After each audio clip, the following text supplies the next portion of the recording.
جو حسد کرنے والا ہے نا، اس کو حسد کے ساتھ سکون کوئی نہیں، اور انتقام کے ساتھ سرداری کوئی نہیں۔ جس بندے کے دل میں انتقام کی آگ جلتی رہے گی وہ کبھی سردار نہیں بن سکتا۔ ہم مولا کائنات حضرت علی المرتضی شیر خدا رضی اللہ تعالی عنہ، آپ کی تعلیمات میں جو آپ کے فرامین ہیں، ان میں عربی زبان کا ایک مقولہ ہے، کلام الامام امام الکلام۔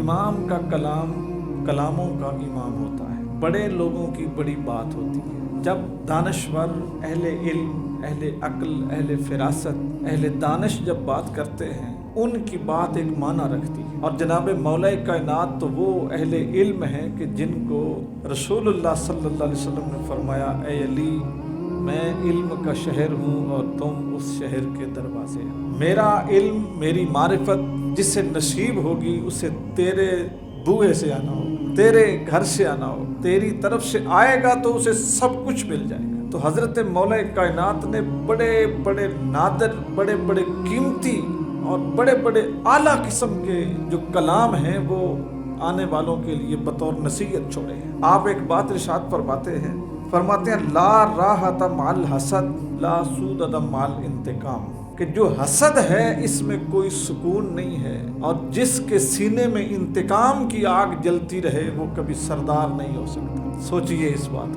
کہ جس کو حسد ہے نا، حسد کس چیز پہ ہوتا ہے؟ اللہ تعالیٰ کسی ایک شخص پہ انعام کرتے ہیں، کرم کرتے ہیں، رحمت کرتے ہیں، اس کے لیے زندگی آسان ہوتی ہے، تو جو اس نعمت کو دیکھ کے اللہ کا شکر ادا نہیں کر سکتے، صرف اور صرف اس کے اوپر انعام اکرام دیکھ کے حسد کرتے ہیں، جلتے ہیں دل ہی دل میں، وہ حاسد ہوتے ہیں۔ تو جو حسد کرنے والا ہے، جس سے حسد کر رہا ہے، اس کا کوئی نقصان نہیں کرتا، نہ حسد کرنے سے نقصان ہوتا ہے۔ حسد کرنے والا بذات خود اپنے آپ کو ہر وقت ایک ایسی آگ میں جلاتا رہتا ہے جس آگ کو وہ پھونکے بھی خود مارتا ہے کہ اور جلے اور جلے۔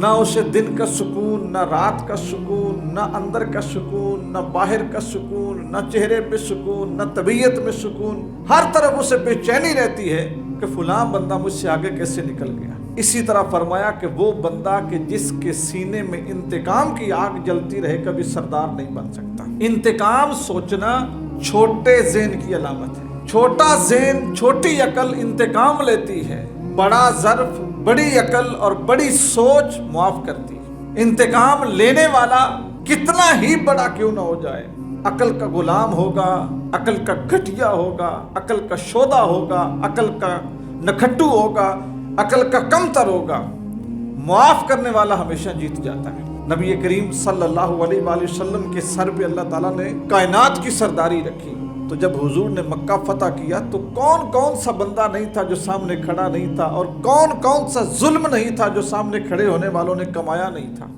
گالیاں انہوں نے بکی تھیں، پتھر انہوں نے مارے تھے، گندگی انہوں نے پھینکی تھی، کانٹے انہوں نے بچھائے تھے، جنگیں انہوں نے لڑی تھیں، حضور کی جو نسل ہے اس کے ساتھ قتال انہوں نے کیا تھا، حضور کے چچا کو ذبح کیا تھا، قتل کیا تھا، خاندان کے کتنے لوگوں کو سولیوں پہ چڑھا کے لٹکا کے دکھایا تھا۔ کون کون سی تکلیف ہے جو رسول اللہ کو نہیں ملی تھی۔ لیکن جب سرداری، جب فتح نصیب ہوئی تو ہمارے رسول کریم صلی اللہ علیہ وسلم نے کیا فرمایا لا تثریب علیکم اليوم اذهبوا انتم الطلقاء، آج تم سے کوئی بدلہ نہیں لیا جائے گا، چلے جاؤ، تم سارے آزاد ہو۔ سب کو معاف کیا۔ حضرت یوسف علیہ السلام کے بھائیوں نے کون کون سا ڈرامہ نہیں کیا تھا، کون کون سا ظلم نہیں کیا تھا، کون کون سی سازش نہیں کی تھی، پیغمبر کے لیے ایک پیغمبر کو دگا دی تھی۔ حضرت یوسف بھی پیغمبر تھے، ان کے والد بھی پیغمبر تھے، ان بھائیوں نے ایک پیغمبر سے حسد کرتے ہوئے اپنے باپ کو بھی اور پیغمبر کو بھی دگا دیا تھا، جھوٹ بولا تھا۔ کیا کہا تھا؟ وہ کرتا خون والا دے کے کہا ابو جی ان کو بھیڑیا کھا گیا، ابو جی ہم کھیل رہے تھے۔ ساری تکلیف برداشت کی حضرت یوسف علیہ السلام، کنویں میں گر گئے، کنویں سے نکلے، بازار بازار بکے، دربار میں پہنچے، تہمتیں لگی، جیل میں رہے، جیل سے نکلے، پھر وزارت ملی، پھر عزت ملی، سارا پروسیس ان کے سامنے تھا، لیکن دل میں انتقام کی آگ نہیں تھی۔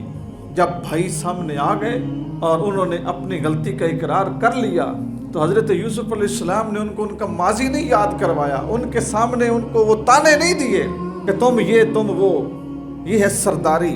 آپ نے بھی کیا فرمایا، لا تثریب علیکم اليوم، معافی ہے تمہیں۔ تو حضرت علی المرتضیٰ فرماتے ہیں کہ جو حسد کرنے والا ہے نا، اس کو حسد کے ساتھ سکون کوئی نہیں، اور انتقام کے ساتھ سرداری کوئی نہیں۔ جس بندے کے دل میں انتقام کی آگ جلتی رہے گی وہ کبھی سردار نہیں بن سکتا۔